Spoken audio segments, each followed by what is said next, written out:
Sejam bem-vindos a mais um episódio do nosso UPcast, junto com o Dr. Ranzani, e hoje temos um convidado super especial, que é o Emerson Vamonde. Seja muito bem-vindo aqui ao nosso episódio do UPcast, Emerson. Uma honra estar aqui com vocês, Jordana, Carlos, um prazer poder somar, contribuir e ter essa troca, esse bate-papo. Que bom. Deixa eu explicar um pouquinho, na verdade eu não vou explicar, o doutor vai explicar o significado do nosso UPcast, né, doutor? Porque o cast tem um super significado, um propósito e pilares incríveis, né, doutor? É, que o C, na verdade, ele está relacionado a conhecimento, construção e crescimento. E conhecimento, né? O conhecimento, né? O A, autêntico, autenticidade. O S, a superação e sabedoria. E o T, transformação. Tá? Então, esse é o propósito geral. A essência do nosso... E o que a gente traz para pessoas é que estão alinhados, ou têm uma história de vida, ou principalmente têm atitudes de vida alinhadas a esse propósito. Então, por isso que a gente está aqui com a gente. Exatamente. Mais honrado agora. Bom, então acho que para a gente começar, Emerson, conta um pouquinho de ti, da tua trajetória, da tua história, para as pessoas te conhecerem. Bom, eu tenho 52 anos, né, e hoje eu atuo há 25 anos com desenvolvimento humano e empresarial, sou casado. Trabalhei antes dessa parte com desenvolvimento humano e empresarial com a parte de engenharia. Eu sou formado em engenharia elétrica, pós-graduado em administração de empresas. E eu trabalhei por 17 anos no setor automotivo. Olha, que legal. Numa das divisões da GM, chamada Delphi, no Brasil. E lá eu assumi até nível executivo. E depois de assumir o nível executivo, trabalhar com pessoas, projetos. Eu morei, quando eu trabalhei com a engenharia, nos Estados Unidos por 6 meses, trabalhando dentro de um projeto. E em 2000 eu vivenciei um treinamento. Nesse treinamento eu mexi com coisas minhas que eu não imaginava mexer, né? E ao mexer com isso, cara, eu quero entender o que a mente humana é capaz. Eu já estudava, sempre gostei muito de lidar com pessoas, mas ali, como mexeu pessoalmente comigo, com o Emerson, falei, poxa, eu rompi uma barreira ali, rompi alguns medos que eu julgava que não iria romper, que eu ia continuar com aquele medo a minha vida inteira. E aí, falei, quero estudar isso. Aí comecei a estudar parte da neurociência. Foi um treinamento pela empresa? Não, treinamento vivencial. Uma vivência. Um primo meu que me levou para esse treinamento falou assim, cara, é a sua cara esse treinamento, vai mexer com as suas emoções, você é um cara que gosta de lidar com pessoas, você é um líder hoje já dentro de empresas, né? Vai mexer com todas essas áreas. E eu fui. Mas a maior mudança mesmo foi pro lado pessoal. Foi entender que eu rompi algumas barreiras, algumas travas ali, que eu não sabia se eu poderia romper. E aí eu quis estudar, eu sempre fui muito estudioso, sempre gostei de estudar, ler muito, sempre gostei muito disso. Falei, cara, agora eu quero estudar isso aí. Legal. Aí na sequência eu fui estudar programação neurolinguística, outras ciências, isso. E rapidamente, em menos de 6 meses, 3 a 4 meses, eles me chamaram para trabalhar junto nesse treinamento. Uau! Falou que vocês tinham muito um jeito disso e eu queria fazer isso. Aí eu assumi, comecei a trabalhar e desenvolvi e não parei mais. Trabalhei por uns 7 anos em paralelo, tanto na parte da engenharia quanto no desenvolvimento humano. Então foram aí pelo menos 6 anos sem nenhum dia de descanso, de férias, porque eu saía na sexta-feira do trabalho, ia para um treinamento no final de semana, na segunda-feira estava de volta. E as formações, que são cursos de 7 dias, eu pegava uma semana inteira no trabalho, pegava minhas férias, dividia em 4 semanas no ano para poder participar junto. E aí não parei mais. Aí depois de um tempo, depois desses 7 anos, eu falei assim, agora eu vou sair, vou me dedicar só a isso. Aí fui chamado de louco, de inconsequente, como você vai sair da gerência da engenharia de uma multinacional? Porque eu quero cuidar de pessoas. Tu sentiu um propósito maior ali, uma identificação de um propósito nessa nesse despertar desses cursos, desses treinamentos? Então, eu sempre gostei de cuidar de pessoas. Na verdade, hoje eu tenho total consciência que eu fazia isso desde pequeno dentro da minha casa. Então eu era o alicerce, que assim, se meu pai chegasse e eu não tava, e eu percebia que ele não estava tão bem, então eu ia lá e falava, não, calma, deixa assim, não fala assim com ele agora, para não dar briga, tá? Eu sempre trabalhei a inteligência emocional das pessoas, sem nem entender o que era. E quando criancinha. E quando eu tive esse contato, eu falei, cara, é isso. Eu quero ensinar para as pessoas o que elas podem fazer por elas. Esse é o meu maior intuito, a minha maior missão. Fazer as pessoas mostrar entenderem que elas podem fazer, porque eu não consigo fazer nada por ninguém, mas elas podem fazer por elas. E aí eu mergulhei. Agora, esse é o Emerson profissional. E a pessoa, Emerson? Em qual sentido? Pessoa. Tá. Você falou do profissional, do profissional. Agora, a pessoa, ser humano, Emerson. A pessoa, Emerson, eu sou, né, uma pessoa que busca, e não vou descansar, um mundo onde as pessoas possam estar bem. Por quê? Porque talvez eu, quando pequeno, né, aí que vem todo esse lado de desenvolver, de cuidar disso aqui, eu queria que o ambiente fosse positivo. Então, para o Emerson Pessoa, eu gosto de estar em lugar onde as pessoas estão bem. Se eu começo a ver uma discussão, se eu começo a ver um desalinhamento, desarmonia, cara, isso para mim é muito ruim. Uma agressão, né? Exato. Para mim, aí até falo, a esposa fala assim, você vive um mundo onde vai vir a ver um mundo fantasia. Cara, eu acredito que dá para viver assim. Então, eu acho que é possível isso. Então, o Emerson Pessoa é um Emerson que busca o tempo todo criar esta harmonia. Talvez porque eu tivesse medo na infância da desarmonia dentro de casa. Tinha desarmonia?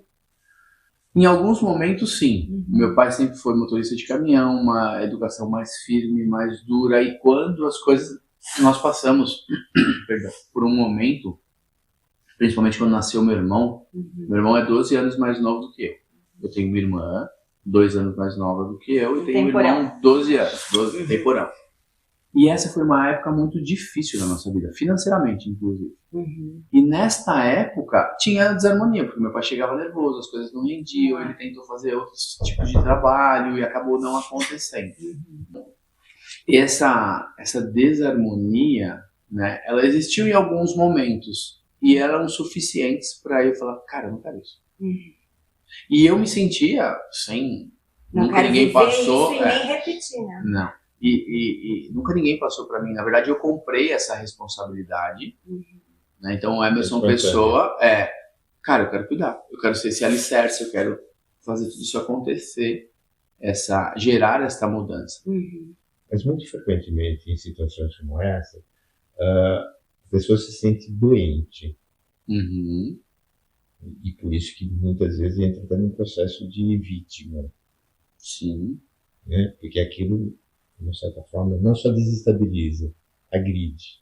Sim. É uma dor, né? Quer dizer, que eu não demonstrava, nunca demonstrei, porque assim, era uma dor. E por viver essa dor, e é legal essa pergunta, Carlos, porque é o seguinte, eu nunca demonstrei o que eu sinto. É muito difícil. Se eu estiver insatisfeito e vocês estão satisfeitos, tá tudo bem. Tá tudo bem. Porque vocês estão satisfeitos. Então eu me seguro dentro disso. Só que isso dói, isso já doeu. Hoje eu consigo, com certeza, mostrar muito mais isso. Só que lá atrás, não. E no quesito doença, em 99, quando eu tinha 20 anos, aproximadamente, né? Não, 26 anos, 26, 27 anos, eu descobri um tumor na minha cabeça. E poucas pessoas, às vezes, sabem disso. E esse tumor foi por uma disfunção hormonal. Mas que hoje, com certeza, eu entendo que foi uma somatização de muitas coisas que eu vivi na minha infância, de emoções. Sim. Né? Ele não existe mais. Eu mesmo fiz muitos trabalhos comigo usando a neurociência. Né? Fiz uso de medicamentos no primeiro momento. Em que momento tu estavas da tua vida quando tu descobrisse esse tumor? Estavas na GM já? Não. Já trabalhava, eu tinha 27 anos, né? Trabalhava, já era, já estava na GM. Estava na GM porque quem fez eu entender o que era o resultado do exame foi o meu supervisor na época. Na época eu era um engenheiro, ali não tinha um cargo de liderança, mas eu senti uma dor de cabeça muito forte. Estava num sítio de uma tia minha, que é irmã do meu pai, e aí o meu primo, que é filho dela, que é médico, cirurgião de cabeça e pescoço no Brasil, hoje muito renomado, ele falou, não, deve ser alguma coisa de ATM, vamos fazer alguns exames de ressonância. Vamos fazer isso aqui e fazer a ressonância na sua cabeça. E eu fiz esse exame. Quando veio o resultado deste exame, estava lá assim, macroadenoma. Eu não sabia, eu peguei, olhei aquele resultado, tá tudo bem, vou no médico. E eu cheguei para trabalhar e o meu supervisor na época falou, e aí, fez os exames? Porque eu tinha falado, né, da dor e tal. Falei, fez, mas veio o resultado, e o que deu? Falei, não, deu um negócio lá dentro. Falei, adenoma é tumor. Assim bem sutil, né? Ele falou, adenoma é tumor. Eu falei, não, adenoma não é tumor. Aí ele, e essa foi uma situação muito forte na minha vida. Eu falei, imagina, ele falou, vamos pegar o dicionário. Eu lembro como se fosse hoje. Pegamos o dicionário ali na engenharia. Aqui, ó, adenoma, tumor. Em geral benigno, mas é um tumor. Aí eu falei, tumor, na cabeça, 4 centímetros. Eu tinha 3,8 centímetros. Falei, eu vou morrer. Isso era na parte da manhã. Eu fiquei o dia inteiro, eu sentava perto de uma janela, Jordana, e eu fiquei o dia inteiro olhando a minha vida passar naquela janela. Mas eu acho que ele deve ter sido um grande despertar, né? Um susto, né? De entender que pode perder a vida a qualquer momento. Na verdade, eu até pensei em tirar a vida, né? Naquele momento, naquele dia. É mesmo. Aí eu passei o dia inteiro vendo a minha vida passar ali naquela janela e falei, eu vou morrer. Porque assim, são alguns fatos engraçados, né? Na época, um pouquinho antes, tinha tido uma novela onde o Tony Ramos havia morrido com um tumor na cabeça. Eu assistia a novela, às vezes. E aí, faz parte da nossa história. Né? Faz parte da nossa cultura. E o Tony Ramos morreu com um tumor na cabeça. Aí eu falei, cara, o tumor na cabeça eu vou morrer também. Pô, será que eu vou morrer igual o Tony Ramos, né? Ele explode e morre e tal. E eu pensei em tudo isso. Deixa eu resolver logo. Tudo isso. No final desse dia, eu fazia curso de espanhol. Eu saía de São Caetano e ia fazer curso de espanhol no Morumbi, em São Paulo. Eu fui para o Morumbi, porque eu não podia perder aula. Eu sempre fui correto nisso. E na volta, eu voltei chorando, assisti a aula, voltei chorando. Eu passei diante do aeroporto de Congonhas, ali em São Paulo, na Avenida dos Bandeirantes. E aí eu parei meu carro, saí do carro no meio da avenida, eram 4 faixas, eu parei numa das faixas, saí do carro, fiquei de frente pro trânsito, assim, vendo o trânsito subir a avenida e falei assim, agora eu vou me jogar diante de um carro. Eu pensei nisso, fiquei ali uns 5 minutos. Sofrimento, não? Mas eu não podia mostrar, né, pra ninguém. Então, sozinho eu sentia. Se permitiu. E aí eu falei, cara, isso não vale a pena, né? Tem meus pais, tem meus irmãos, por que eu vou fazer isso, né? E aí eu entendi, por que eu faço por tanta gente e não faço por mim? Cara, eu vou encarar isso. Vou ver o que vai dar. Se for pra morrer, eu vou morrer. Não vou me matar. Mas não fugir da raiva. Não vou me matar, exatamente. Mas veio o pensamento, não vou negar. E aí eu voltei pra casa, cheguei em casa, sei lá que horas eram, 11 horas da noite, chorando. Minha mãe falou, o que tá acontecendo? Aí eu falei, contei a história pra ela, por que você não ligou pro Marco, né, que era meu primo, né, que é meu primo? Eu falei, não, vou incomodar, porque eu sempre tive isso, eu não quero incomodar as pessoas. Claro. Mas como assim incomodar? Ele pode te responder sobre isso. Aí liguei pra ele naquela hora, aí ele falou, sim, mas se fosse uma coisa muito mais séria, o médico já teria te chamado, nem eu o exame, agora a gente tem que analisar. Aí eu fui pra passar por neuro para ver se tinha alguma coisa. Não, e na verdade era uma alteração hormonal. Tem um hormônio no nosso corpo que é produzido chamado prolactina, tanto para homem quanto mulher. E eu não lembro exatamente a unidade, mas o homem, o normal é de 10 a 15, sei lá, miligramas. O meu corpo produzia 7.000. E não se sabe há quanto tempo ele produzia aquilo.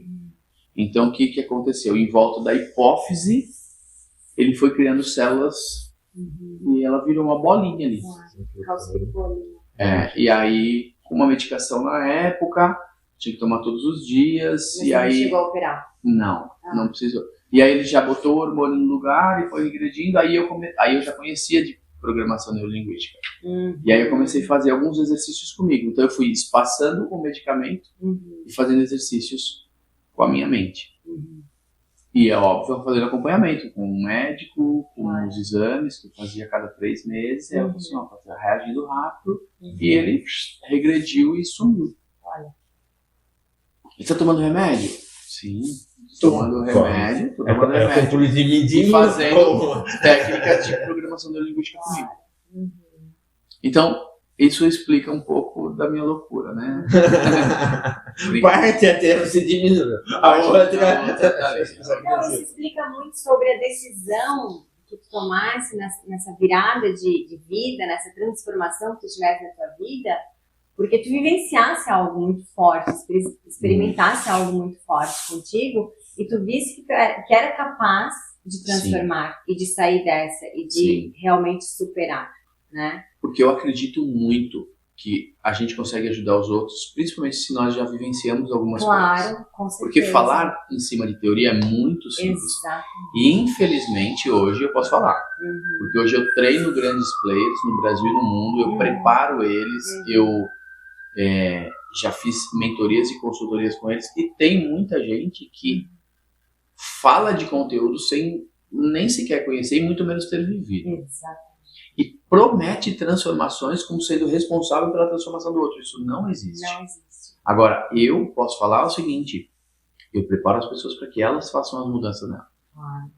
E principalmente porque você teve esse momento intenso que num piscar de olhos, e tinha tudo ali. Sim, para ter acabado. Para ter acabado.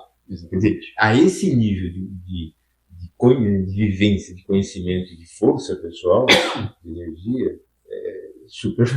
Sim. Quer dizer, ali você teve uma opção clara do mais fácil. Vou para aqui, como eu falei. Vamos, né? Eu falo muito isso em palestras, principalmente. Não em treinamento, mas em palestras eu falo mais sobre isso. Quando as coisas apertam para as pessoas, para o ser humano, quando eu falo assim, quando o bicho está pegando mesmo, existem 2 palavrinhas que vem na cabeça da pessoa com a letra F. E não é ferrou, né? Ou outra palavrinha com isso. Ela é fugir ou fingir. Ou as pessoas fogem das situações, não encaram ela, ou elas fingem que não é com ela. Não, depois eu vejo e tal, não sou é comigo. Então foge, não, deixa pra amanhã, deixa pra depois. Você vai ter que encará-la. E eu falo muito hoje também para as pessoas. Dentro de um curso, dentro de um treinamento, dentro de uma vivência. O Carlos já vivenciou comigo, Jordana vai vivenciar algumas coisas, eu tenho certeza. E ter a sensação seguinte, o que vai te dar a resposta está do lado de dentro. E não adianta você, primeiro, buscar fora e deixar para depois. Porque você não vai encontrar nada do lado de dentro que seja algo que você não viveu, pô. Exatamente. Não tem uma coisa, mas eu tenho medo. Cara, deixa eu te contar uma coisa. Tudo que você vai encontrar que te traz respostas para você virar algumas chaves, para ter resultados melhores, seja na tua vida pessoal, profissional, qualquer coisa, tá do lado de dentro. É aquela história, da onde está o veneno, sai o antídoto. E tudo que tá do lado de dentro, que as pessoas têm muito medo de mergulhar para dentro. Mas é tudo que viveu. Exatamente. Só isso. Só que as pessoas elas se deparam com muitas dores, né? Sim. Eu acho que é esse medo de realmente olhar para dentro e enxergar esse sofrimento de infância, enxergar como o pai ou a mãe foram, né, trataram essa criança. Sim. Eu acho que é muita mágoa, muito difícil e realmente exige muita coragem para o ser humano. Eu entendo isso. Ele olhar, eu também entendo e eu vejo que, mas é libertador. Porque quando o Carlos me faz a pergunta, É libertador. Quem é o Emerson, não o profissional? A primeira coisa que vem na cabeça é o Emerson pequenininho. Aquela criança. Aquela criança que tinha medo. Aquele menino que, se meu pai, se alguém chegasse e falasse assim, ó, senta aqui, você não vai poder brincar agora. Eu ia ficar sentado. Eu só ia sair dali se alguém viesse falar assim, pode brincar agora. Não ia ficar ali. Diferente do meu irmão. O meu irmão senta ali. Tá, quando eu virava as costas, ainda no mesmo ambiente, ele já corria pro outro lado. Então eu sempre fui muito adaptado às situações. Essa adaptação eu também sei que me travou em vários momentos. Você deixava de ser você mesmo. Claro, porque assim, Pra agradar. a vontade é, eu quero jogar bola no quintal. Porque eu não tô fazendo nada de mal. Mas aí você... Mas aí era, não, você falou não pode, não pode. Entende? Descontentar o outro. Exato. Agora, você tocou num ponto que eu queria levantar, é o seguinte. O Argos também começou a falar que muito desse medo de mergulhar tem a ver com as dores. Tá, ok. Mas eu tenho uma colocação um pouquinho diferente, penso pelo menos um pouco diferente. Eu acho que tem a ver com o sentimento de não confiança. Sim. Porque quando você confia verdadeiramente em si, tem as dificuldades. Mas você sabe que, ó, pelo menos você vai lutar. Como você falou, tá bom, vou morrer. Mas não vou fugir da raiva. Quer dizer, então, aí tem a dor que te vem em primeiro lugar, mas você fala, é como tem o fogo. Sim. Uma coisa que tem o fogo ali, né? Vai tem queimar. o fogo, vai queimar, mas eu sei que eu passo. Mas e o doutor não acha que essa autoconfiança, ela vem depois dessas dores curadas? Não. Ela já existe, na minha forma de entender, Na minha também não. ela é do ser vivo.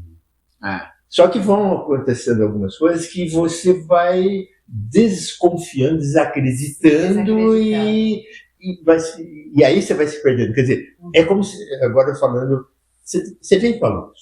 Sim. Que é a confiança, que é a força. Claro. Aí vão acontecendo alguma coisa, você vai se afastando dessa luz.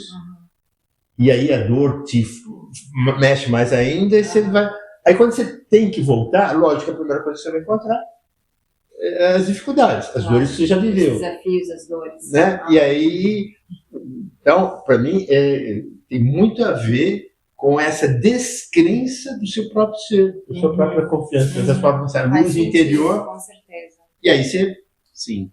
Ó, eu quero trazer 3 pontos nisso que a gente está falando, que são que eu trago para as pessoas refletirem. Primeiro, quando a gente fala da autoconfiança, né? É uma das maiores queixas das pessoas. Eu não tenho autoconfiança. Se eu confiasse em mim, eu faria melhor. Tá. Por que você não confia? Não sei. Então eu vou trazer o quesito confiança. Você pegaria um objeto de muito valor e entregaria para uma pessoa, para você, que você está vendo pela primeira vez? A grande maioria das pessoas fala não. E aí a pergunta é, por que não? Porque eu não conheço. E daí? Tá. Eu não conheço, logo não confio. Claro. Se eu não conheço, eu não confio, eu não entregaria. Sabe por que você não confia em você? Porque você não se conhece. Esse é o primeiro ponto. Exato. Não mas as pessoas falam, mas eu me conheço. Eu tô comigo há 52 anos. Não, você não se conhece, eu não me conheço totalmente. Nós não nos conhecemos na totalidade. E nunca vamos Até conhecer. porque a gente está em evolução. Evolução constante. Então esse é o primeiro ponto. Por que as pessoas não confiam? Porque elas não se conhecem. Mas eu tenho medo de mergulhar pro lado de dentro para me conhecer melhor. As pessoas fingem alguns mergulhos. Aí eu vou fazer a segunda analogia, que é, sabe aquele mergulho que a pessoa olha e fala assim, vamos fazer um mergulho no mar, aquele mergulho com o snorkel. Então ela bota o snorkel, a máscara, então ela tá mergulhando assim, né? E eu até gravei uma vez um vídeo sobre isso. Ela tá mergulhando na superfície, porque ela tá com a máscara para fora e ela tá olhando aquele mundo lá embaixo assim, ela fala, nossa, como é lindo aquele universo. Só que ela tá na superfície. E ela tá olhando distante. E ela julga que ela tá mergulhando. Ela tá com a cara na água, inclusive com a bunda queimando no sol. Ela tá ali, mas ela só tá mergulhando. Mergulhar de verdade é você prender e afundar. Vou e volto? Aí a sensação é, será que eu vou voltar? E eu não sei. Mas quem faz mergulhos, que põe um cilindro, por exemplo, ele não pode mergulhar sozinho. Sempre tem que mergulhar com alguém. E tem uma série de sinais. Por quê? Porque debaixo da água existe uma pressão que eu não consigo ouvir. O mergulho interno é um mergulho onde você não ouve mais do lado de fora. E é difícil ter coragem para isso. Porque eu também, tá? Os seres humanos querem a validação externa. Eles querem o ok. O mergulho interno é um mergulho de você, cara, eu não tô ouvindo mais nada. E eu tenho que confiar em alguém. Quem? Em quem tem experiência. E muita gente já mergulhou com pessoas que não tinham experiências e ficou com medo de não voltar. Então, talvez por isso, não se permitam ter esse mergulho. E aí, fala assim, cara, mas eu tô mergulhando. Não tá mergulhando, você tá raso. Eu falo isso porque, poxa, são mais de 100 mil pessoas que passaram no treinamento. Eu sei que tem pessoas que mergulham e tem pessoas que ficam ali na superfície. E tá tudo bem. Cada um no seu tempo, né? Cada um no seu tempo, eu acredito. E tá tudo bem. Aí entra o terceiro ponto. Né? Eu falei da autoconfiança, do mergulho para esse conhecimento, e aí entra o ponto da dor. A pessoa fala assim, mas se eu mergulhar vai doer. A gente pergunta, viver a vida que você tá tendo, tá doendo? Tá. Então, dor por dor você já tem. Só que a diferença é que você tem uma dor conhecida. E você acha que a outra dor vai doer mais. A outra dor, ela dói, mas depois some. Liberta. Né? Ela liberta, é o que você falou. Então, hoje eu posso falar, pode mergulhar, porque vai doer, mas vai passar. Agora você está continuando numa dor contínua. Você vive dor todos os dias. Eu vejo pessoas que falam assim, ai, mas os meus dias estão difíceis, a semana está difícil, o mês está difícil, o ano está difícil. E um ano atrás do outro, sim. Até quando você quer viver essa dor? Corrida dos ratos, né? E essa história que você estava falando, por exemplo, você pega uma criança que está começando a andar, tá? Que é o estado mais próximo da nossa identidade, tá? Pô, ela levanta e cai. Dói. Ela não levanta de novo, tá? Por quê? Porque ela confia, chora, às vezes até se machuca, né? Às vezes que não. Tá? Nem sempre você cai de bunda, que é o lugar certo pra você cair. Mais fofinho. Mais fofinho, não existe a troca de nada. Nem sempre você cai desse jeito, às vezes, tá?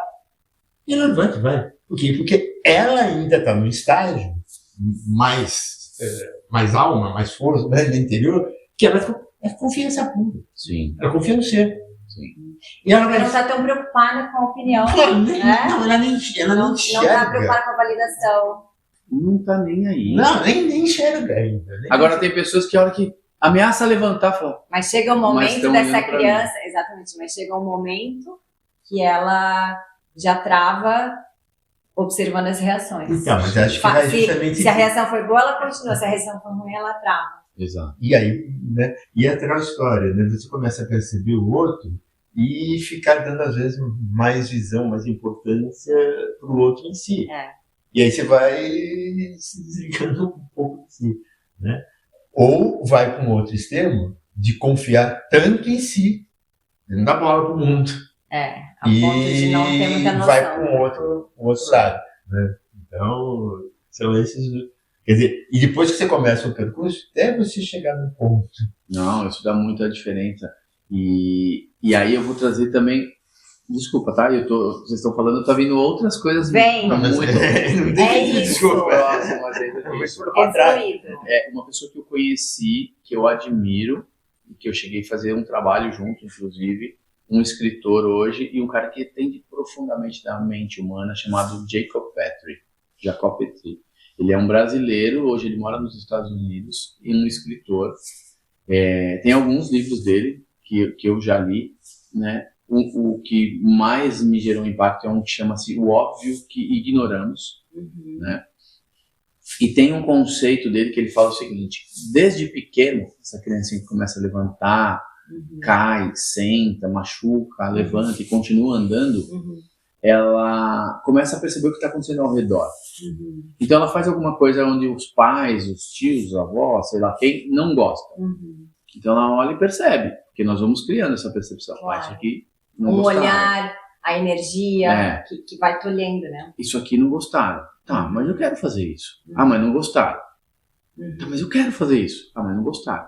Então, bom, eu não estou sendo validado aqui. Aí, de repente, ela faz uma outra coisinha que ela vê que gostaram.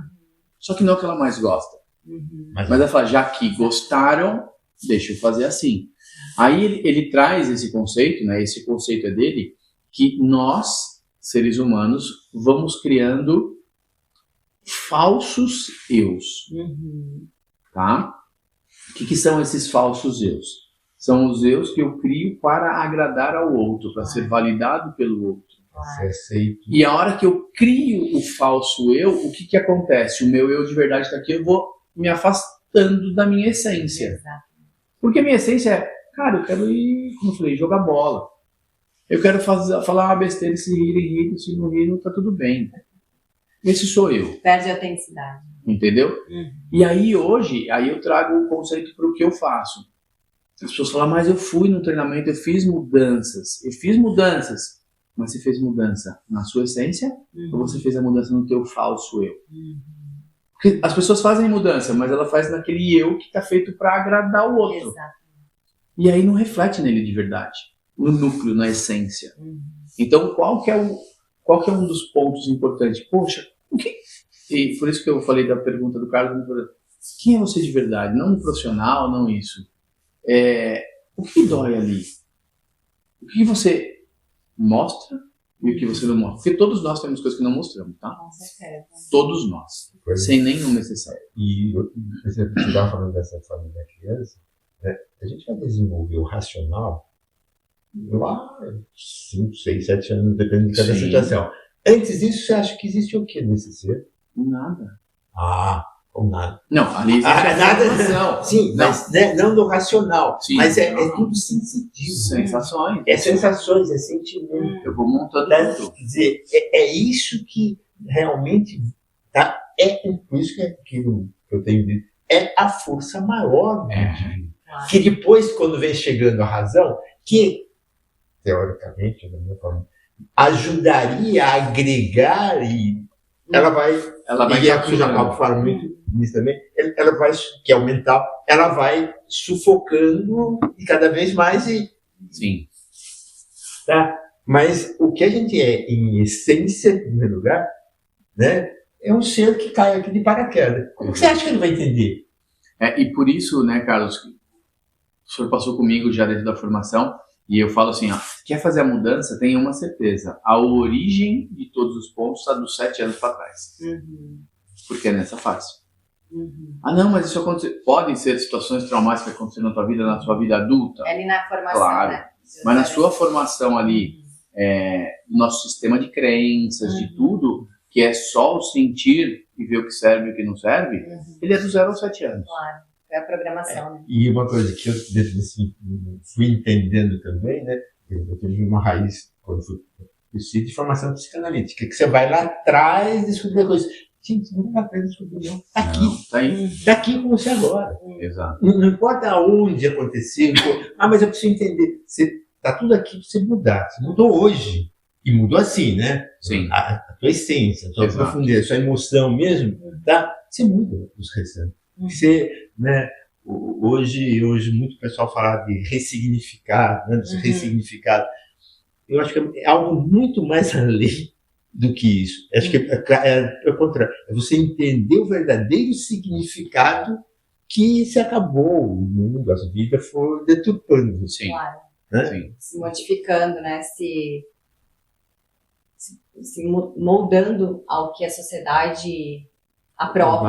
Aprova, assim, como você se encaixa. Uma coisa Isso acontece muito também na adolescência, né? Que é uma fase bem perigosa, onde você se molda em turmas para serem aceitos. Para ser aceito, para eu pertencer, né? Que um outro ponto muito forte que mexe com as pessoas é o senso de pertencimento. Exatamente. É onde eu moldo muito o meu comportamento, as minhas ações, porque eu quero pertencer naquele grupinho ali. Na escola, eu quero estar junto com as menininhas que são as mais descoladas. Isso. Eu quero estar com os caras que são os mais malandrinhos. Porque senão eu vou ser o cara que vão todo mundo zoar comigo, fazer bullying. A gente fala muito de bullying hoje, pelo amor de Deus. Não, eu tenho... O bullying de hoje eu queria sofrer. Não, o bullying de hoje eu queria sofrer. Porque não é nada. Só ganhou o nome. o título. Como se fosse... Mas você trocaria o bullying de hoje pelo do passado? Mas fácil. E juro que eu nem reclamaria. Porque hoje não tá muito. Agora, uma coisa que eu acho muito interessante que você estava falando é o seguinte. Se eu estiver errado, você me corrige totalmente. Muito do tal da PNL tem a ver com o mental. Né? E você estava falando, né, E honestamente, foi muito que me travou, ou até falou, não, para esse lado eu não vou. É muito mental. Até que eu conheci o Emerson, quase que ele falou, tá escrito para fazer, eu não ia fazer. Não, mas umas 2, 3 vezes, né? Eu acabei, porque achava justamente isso. Pô, não tá na mente, não é no mental.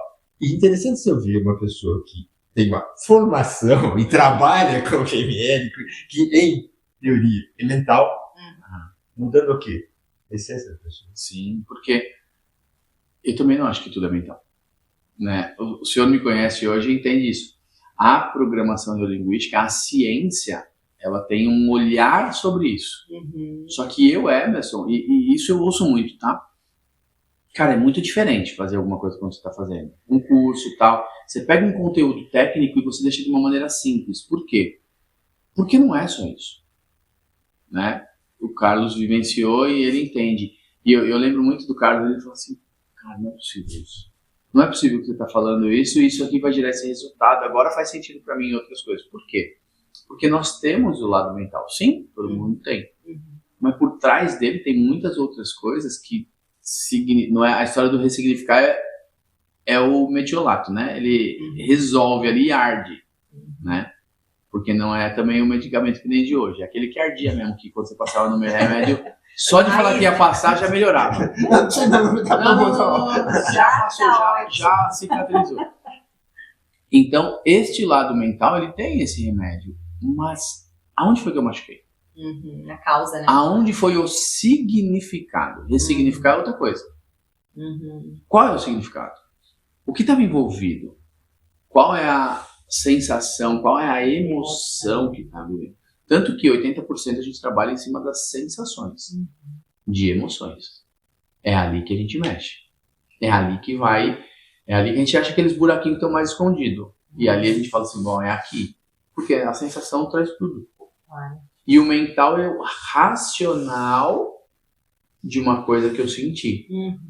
Só que é o que dá o significado, dá a explicação, e por conta disso minha mente cria uma teia de crenças, que é um emaranhado, que esse emaranhado faz com que tudo interligue, gera pessoal, profissional, e fica tudo no mesmo balaio de gato. Agora, dentro desse contexto todo que você está falando, qual é o momento, em termos profissionais, como, né, não lá de engenheiro, né, o que você é hoje, no que você se sentiu com a maior saia justa? Ou individual ou coletivo? Tipo, agora... Olha, tiveram alguns, né? Porque assim, eu acho que o momento de maior saia justa é principalmente no individual, quando as pessoas, quando você começa a trabalhar algum ponto para ir buscar onde está a origem daquela emoção, daquela sensação, tal, e que as pessoas relatam, porque elas vivenciam novamente, elas relatam situação que, para mim, é um absurdo. Para mim, um ser humano não seria capaz de fazer isso com o outro. Aí entra o Emerson, que quer um mundo maravilhoso, né? E quando eu ouvi as histórias, situações, e foram algumas, já que a sensação é, isso não existe no mundo humano. Não é possível que alguém fez isso com alguém. E a sensação é manter aquela postura, paz, tranquilidade, falar, claro. E aí o sentimento é, como eu saio daqui? Porque não dá pra você cuidar sem entrar junto. Porque eu me envolvo, eu, Emerson, me envolvo na situação, porque falo, cara, e assim, essa é uma outra característica, tá? Se eu sentar com alguém, com qualquer pessoa, com qualquer empresa, empresário, qualquer coisa, fazer isso aqui, eu compro como se fosse meu e vai sair dali. Eu não admito que a pessoa fale isso aqui não está resolvido. Não admito. Porque eu sei que tem caminho. Só que já tiveram situações que eu falo assim, não sei como isso. Não sei como isso. Aí, a minha mente, aí eu vou trazer uma outra característica. As pessoas olham pra mim e falam assim, eu preciso ser calmo. Porque você parece ser tão tranquilo, cara. Eu queria o seu jeito. Eu falo, olha, se você quiser meia hora da minha cabeça, eu acho que você vai desistir. Porque enquanto nós estamos aqui, fazendo esse bate-papo, essa gravação, a minha cabeça já está assim, conectando um monte de coisa. Muito rápido. Então, neste momento, né, de saia justa, é assim, como eu saio daqui, mas ao mesmo tempo, Aí eu viro um MacGyver, sabe? Que pega o clipes e faz a bomba atômica. Sim. E aí já conecta com uma coisa, pega outra técnica, já misturo com outra situação, de repente a pessoa fala, como você pensou nisso? Tá tudo bem? Tá. Então, não importa como eu pensei. Aí eu vou entrar num outro aspecto. Muitas vezes, eu tô sendo guiado por isso. Eu sinto muito isso. A conexão com o ser humano, ela é uma conexão também que envolve outras coisas. E quando eu estou entregue nessa energia, eu tenho certeza absoluta. E hoje eu falo, tá? E isso não é muito distante, não. Coisa mais recente, de pouquíssimos anos. Quando eu estou dentro de um treinamento, quando eu estou numa palestra e tal, eu divido o palco. Eu divido a atuação. Com quem, Emerson? Com o cara lá de cima que me guia para isso. Porque hoje eu aceito. Eu tenho aqui uma missão de cuidar de pessoas, desde pequenininho. Por isso que é tão forte para mim, por isso que é tão... verdadeiro. Não só do verdadeiro, assim, ele é natural, espontâneo, autêntico. E para mim, isso, eu uso uma palavra muito forte que é congruência. Eu não consigo falar de uma coisa sem viver aquela coisa. Não consigo.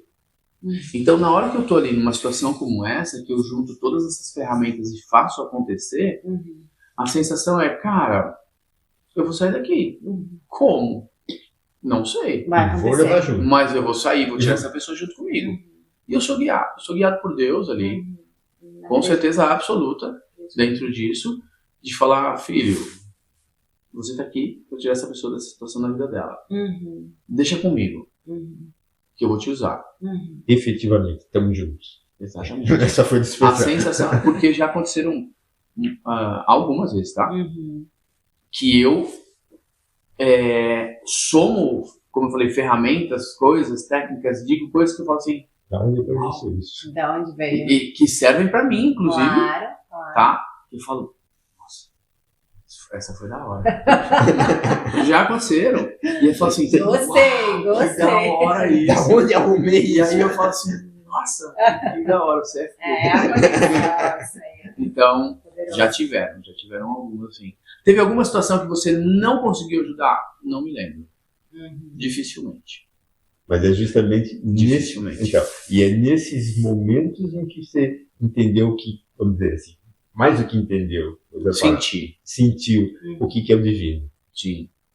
Sabe aquelas pessoas, presta atenção, Deus está falando com você. Aí as pessoas falam, mas eu não consigo ouvir. Eu não tenho o WhatsApp dele, né? Ele não me mandou mensagem.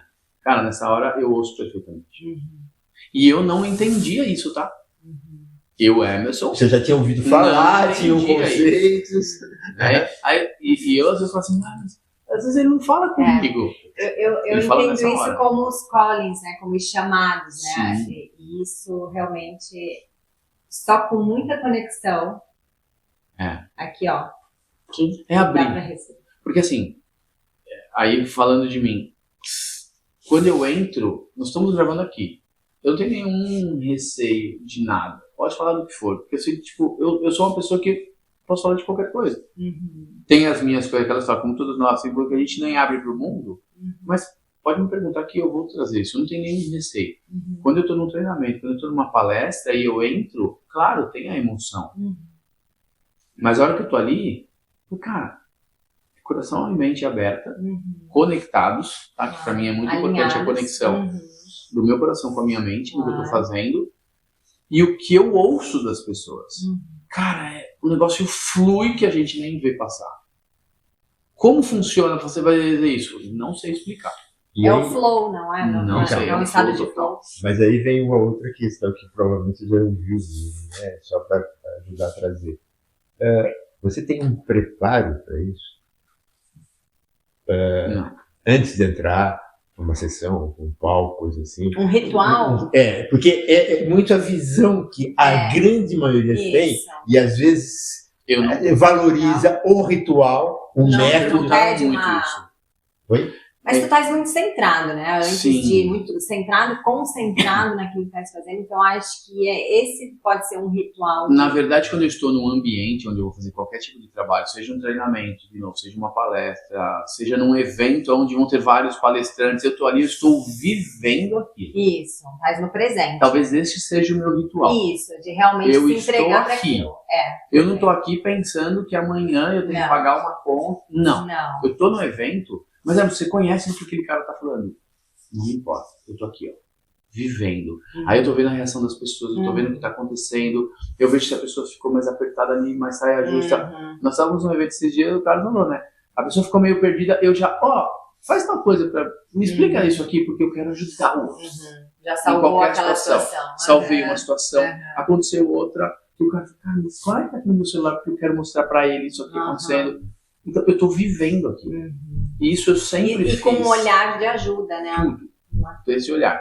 Então, quando você vai subir a um palco, você vai fazer alguma coisa, você tem algum ritual, quando eu entro no ambiente, eu falo, cara, é um pensamento, Deus, estou aqui para servir, para ajudar as pessoas que estão aqui. Por qual caminho?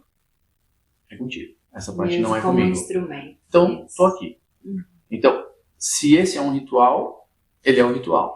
Porque de resto, eu acho que é o ritual da presença, né? O poder, eu chamo muito do poder da presença. Isso. Eu estou presente. Isso, acho que isso E aí que tá. E por que eu acabei fazendo essa pergunta? Agora eu fiz, e agora eu sei porque fiz. Mas eu não sabia nem por que eu estava fazendo. Interessante. Tá? Porque grande parte das pessoas fica buscando o que eu preciso fazer, qual é o ritual, qual os 7 pulinhos que eu preciso dar para conseguir fazer. Só que quando ele faz isso, ele vai usar a receita do outro.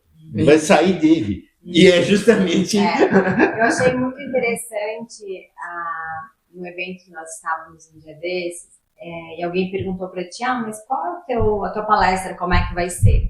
E o Emerson falou assim, não sei. Não sei, eu tô Como não sei?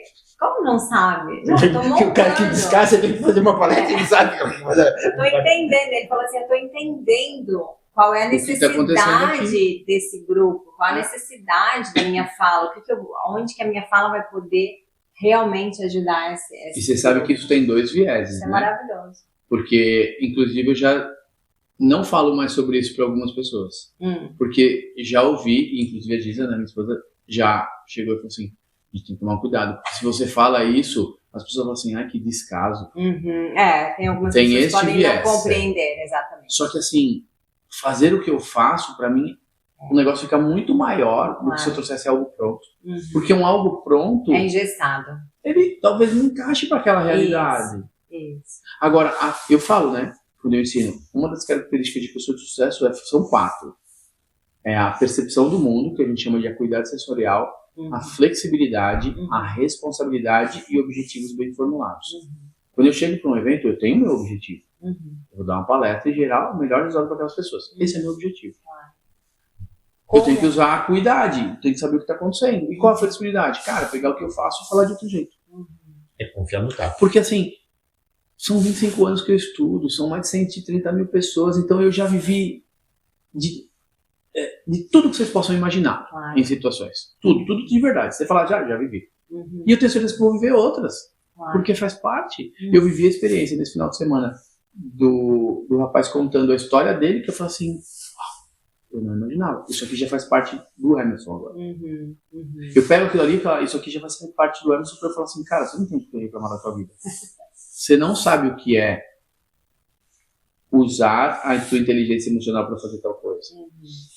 Isso já faz parte, porque eu estou ali antenado a tudo. Então, quando eu vivo isso, isso me deixa muito mais presente. E aí o Emerson pequenininho, que se você falasse, fica no sofá sentado, ele ia ficar ali, é o Emerson que está no ambiente prestando atenção em tudo. Já estive em ambientes que são agradabilíssimos, que eu falo assim, eu não quero sair daqui nunca, já foi um saco e chato pra caramba. Mas eu não tenho que estar ali? Tem. Então eu tenho que estar presente. Tá tudo ruim, tá tudo chato, tá bagunçado, tá desorganizado, o conteúdo tá uma porcaria. Eu já fui em vários lugares assim. E aí que eu olho e falo assim, cara, mas eu tenho que estar aqui. Então deixa eu aproveitar o que eu tenho aqui. E fazer dessa a melhor oportunidade para esse momento. É isso. Mas tá ruim, vambora. Não, tem que estar aqui. Tem que estar aqui, é o meu papel. Eu Porque tô vou aprendendo entregar, aqui. entendeu? Eu vou entregar alguma coisa do que está aqui. Eu preciso estar aqui para alguma coisa. Qual é? Não sei, vou saber depois. E uma pergunta que eu já ouvi várias pessoas, algumas pessoas no seu nível, ouvirem, né? Que é o papel forte que existe na humanidade, cada vez, acho que até maior, dos sugadores. A história do vampiro não é antiga, lá atrás, e não sumiu do mapa a troco do nada. Só sumiu a capa. O Drácula. A capa e o dente, só. Né? Só. Mas cada vez mais, né? Como que você lida, ou como lidar com os sugadores? Com aqueles, porque você sabe quem é você, o seu caminho e o que você tem que fazer. E tem gente que, em vez de admirar, inveja. Porque quando você admira, é uma referência. Sim. Eu quero chegar lá, eu quero fazer igual, mas do meu jeito, é uma inspiração. Sugar, invejar, eu quero isso, eu tiro. E Tiro de você. E se eu não Não tenho, é? você também não vai ter. Mas não aí, quero que você tenha. como que é essa energia? Como que você sente essa energia? O Emerson, vida, Como o transforma mundo isso? cor-de-rosa, bonito, que você sabe, né? Como que lida? A gente pode falar de tudo aqui? Você acha que a pergunta foi por quê? Eu acho que a gente tem muito mais vampiros hoje do que na época do Drácula. Ok? Pelo acesso à informação e por pessoas preguiçosas e que não confiam nelas e que querem sugar do outro que consegue fazer bem feito. Fato. Em todos os lugares. Todos os lugares. Inclusive aqui. Hoje. E há um tempo eu sinto isso de pessoas que sentem isso de mim, cara. E eu sou esse cara que fala assim, cara, eu tô numa boa, eu vim aqui pra somar, pra agradar. Contem comigo para o que precisar. Então eu já tive sensações de falar assim, pra que alguém pensa assim? Aí qual é o pensamento? Tá tudo bem, porque é essa pessoa. Como lidar? Entregando mais. O que eu faço é o seguinte, hoje, entrego mais. Sabe por quê? Porque eu não sinto um limite na minha entrega. Quanto mais me exigir, mais eu vou entregar. Quanto mais me exigir, mais eu vou entregar. Eu tive um treinamento que para mim é muito marcante, uma formação em coaching no Brasil. E era um grupo muito forte, muito forte.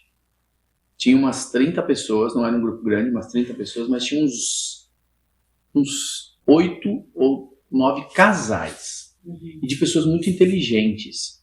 Sabe, pessoa inteligente, culta, que exigia. E eles, e dá-lhe pergunta. Aí tem um que é amigo meu. E ele falou assim, ué, e ele tava lendo. Cara, quanto mais tem pergunta, mais você tira uns negócios que eu não imagino de onde vem. Eu falei, cara, quanto mais pergunta, mais eu gosto. Porque eu tô pronto para isso. Volta na história dos sugadores. Quanto mais me exigir, mais eu vou entregar. Sabe por quê? Porque aí não vão acompanhar. O resultado fala, né? Hoje eu meço muito assim. E eu já ouvi, tá? Mas todo mundo fala bem de você.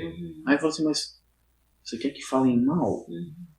É porque às vezes tem um ou outro que não gosta. Eu falei assim, cara, mas eu vim aqui para entregar pelas pessoas. Quer dizer, o seu sentimento, claro, a fonte é inesgotável.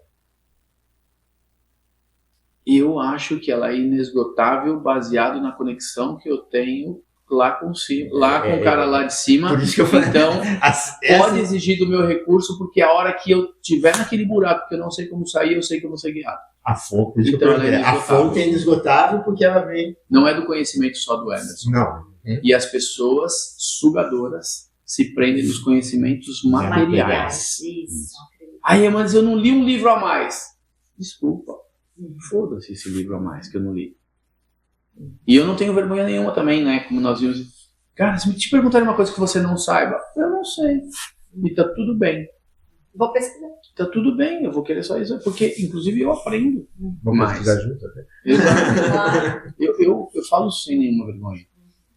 E aí tem um último ponto nesse quesito dos vampiros aí, é que eu já me senti muito usado. Muito. Sabe o que é muito? É muito. Porque assim, eu não meço a minha entrega, eu não meço o meu limite, eu não meço a minha doação. E eu sei que tem pessoas que vai abusando disso.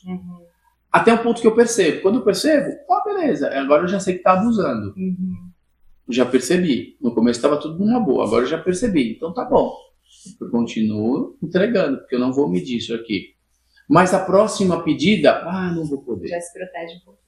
Não vou poder, sabe por quê? Porque, vixe, eu tenho um compromisso, eu tenho uma dor de barriga. Vou ter uma dor de barriga, não vou poder ir. Entendeu? Já se protege. Aí eu protejo. Não, porque, cara, eu também não preciso drenar essa fonte, entendeu? Exatamente. Não preciso drenar ela, não preciso jogar fora. Porque aí eu sinto estar jogando fora, porque a pessoa não quer aproveitar, ela quer abusar. Aí eu jogo fora, aí eu não quero. Deixa eu te perguntar, existe alguma técnica que tu uses para blindar e reciclar a tua energia? Isso existe. Eu não faço nada específico, porque tem muita gente que fala assim, cara, eu vivi um treinamento, e principalmente treinamentos que vêm com muitas dinâmicas, emoções ali, é uma troca de energia. Sim. Né? E tem algumas que são bem pesadas. Sim. Normalmente, né? Elas são bem pesadas. Eu não me sinto carregado, eu não me sinto sem energia, muito pelo contrário, eu me abasteço disso. Então a técnica que eu uso pensa assim, eu imagino que eu estou protegido, como se tivesse uma blindagem em volta, falar, a energia que for ruim, ela bate e volta. Todas as energias eu me abasteço porque eu quero me tornar mais forte com isso. Então, não me incomoda. Mensagem? O que o Emerson hoje fala para o mundo como mensagem? Muita coisa. Ainda mais no mundo como está hoje. Mas acho que uma principal mensagem é: acredite que é possível você fazer aquilo que você deseja. Ainda que o mundo diga que não. É possível você fazer aquilo que você deseja. Se você não sabe como, tem alguém que pode te ajudar. Sim. Mas você que pode fazer. Gente, maravilhoso. Muito obrigado. Gostoso demais. Poderia ficar aqui, horas e horas e horas conversando e trocando e aprendendo com toda a tua experiência, com toda a tua vivência. Uma energia maravilhosa, muita conexão, né, doutor? Sem dúvida. Cada vez mais admiro. Admiro muito. Parabéns pelo teu trabalho, pela tua verdade, pelo teu coração conectando e realmente fazendo a diferença na vida das pessoas. Muito obrigada por você ter participado, aceitado o nosso convite, né, doutor? Uma honra. De ter vindo aqui no YouPcast junto com o Dr. Ranzani, então... Momento especial. Só agradeço. Obrigado a vocês e contem comigo, porque acho que a gente tem muito que... Eu vejo assim, quando as pessoas são de verdade, a gente tem muito sempre a somar para ajudar nessa transformação, porque é difícil fazer sozinho.